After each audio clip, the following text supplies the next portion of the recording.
Brady Laber back here at Champions Grille. We're here on the west side with a west side school here, the Oak Hills Highlanders. As we're here with tristatefootball.com, just want to remind everybody, if we hadn't already, that you can download the audio podcast version of what we're doing here tonight on our website, tristatefootball.com. You can do that probably starting sometime tomorrow whenever Shu's able to do that. And then we're also shooting video here on the little flip camera. Those videos will be available either tomorrow or the next day. So just check us out, even if it's not up there yet. We got a lot of great things, tristatefootball.com. Once again, up here with the Oak Hills Highlanders. I'm here with the defensive line coach, Brooks Klosterman, and tell me about your background. You're a completely west side guy. You attended LaSalle and you're coaching Oak Hills. All I got to say first is, what's up with that?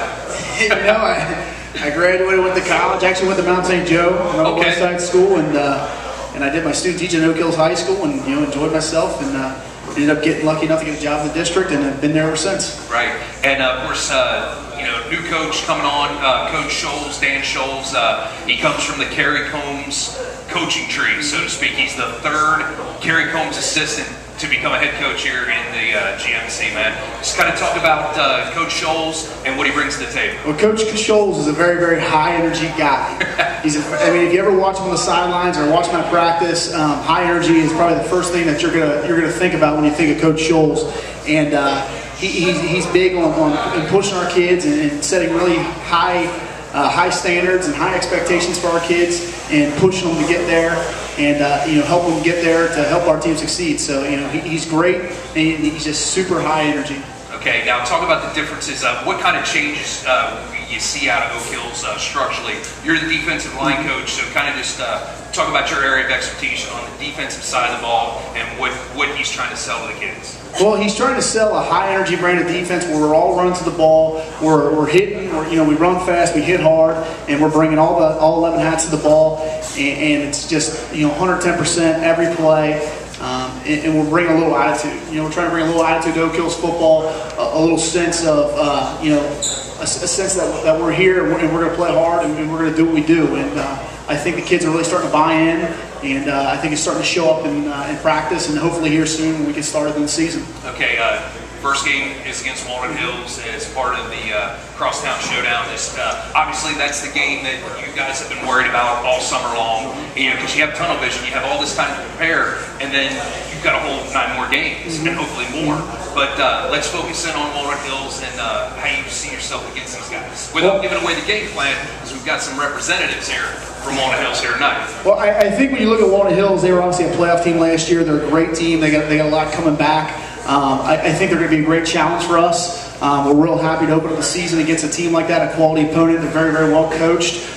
But I think we're going to come out and we have a good game plan, and we want to execute our game plan, and we want to play, from snap to whistle every play. And if we execute our assignments and do what we need to do, we think we can be very successful. Okay, and one of the guys that are going to help you out on the defensive side of the ball there is Danny Kurtz. And Danny, you're a DB, correct? Yes, sir. Okay, kind of talk about what your role is on the defense. Well, this year with the defense, we're running fast, hitting hard, so we're always going 110% every play, snap the whistle. So, we're always high intensity, never stopping. Okay, now you're also nominated for the all-tristatefootball.com preseason team. Yes. But it says a punter. Yep. People want to talk about, it's sexy to talk about offense and defense, but really special teams is what wins games. And talk about your role as the punter and what that means for you. Yeah, our new coach, Coach Scholes, is a big special teams guy. So me being a punter and being nominated for this is huge for him. So, I started punting my freshman year, so ever since then I've been just improving my skill. I've worked with a few other coaches and going to camps, so I'm just trying to improve my skill and be the best punter in the state. And how'd that start for you? Because it's not actually something you recruit for, It's kind of, some teams just go for it on 4th down all the time because they really don't have a punter. Yeah. And obviously, if you're skilled at it, that's just another weapon in the arsenal. What introduced you to the whole concept of punting? Well, it was probably a few years of soccer I used to play before I started football. So I knew I was able to kick, and once I picked up the ball at practice, they didn't know who would be punting for the team, so I just picked it up and kicked it. So my coach is like, you got a pretty good foot, and just working my technique, and now it's a perfect spotter every time, going 50 or so yards. All right, outstanding. Thanks a lot, Danny. Appreciate it. We'll move to the other side of the table here. Going to speak with my man right here to my immediate left, Mr. Darian McDowell, and you're also a defensive back, correct? Yes, sir. All right, man. Talk about what your role is in the defensive scheme.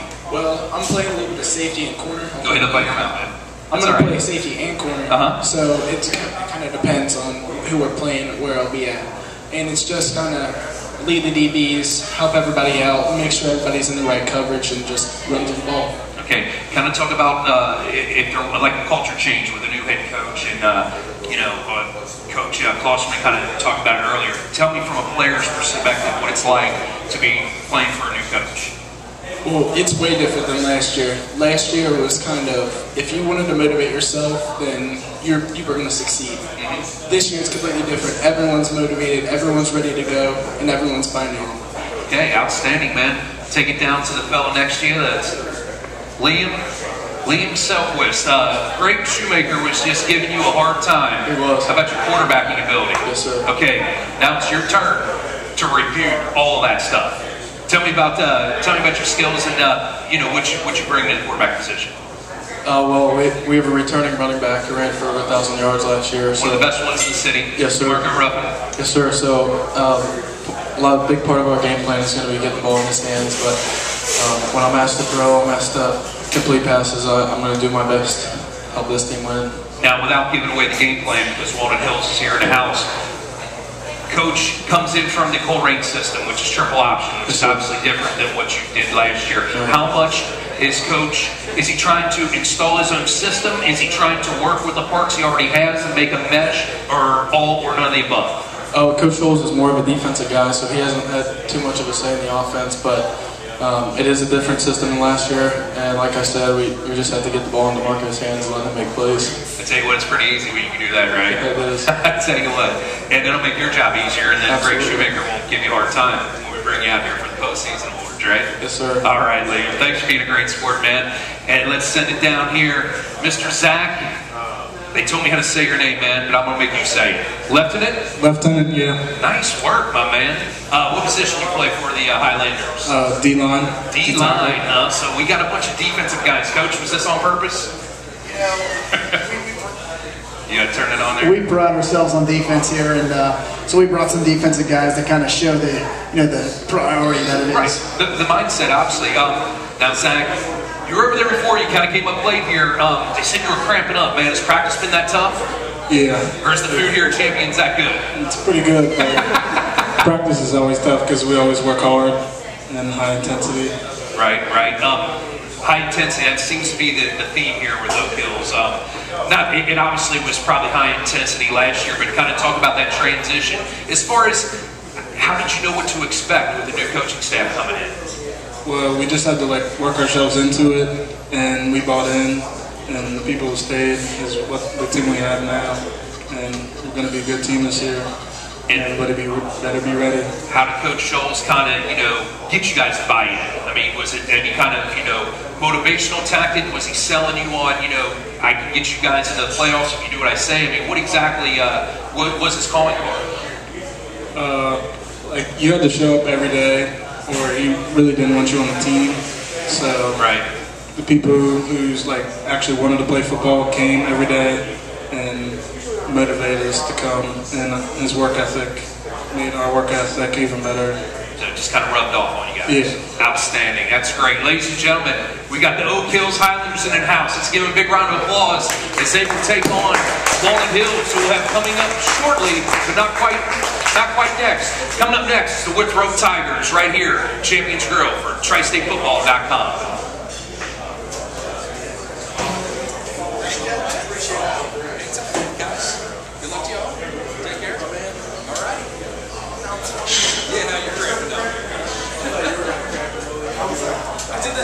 Lefty. I'm on the one that I was today on the tip.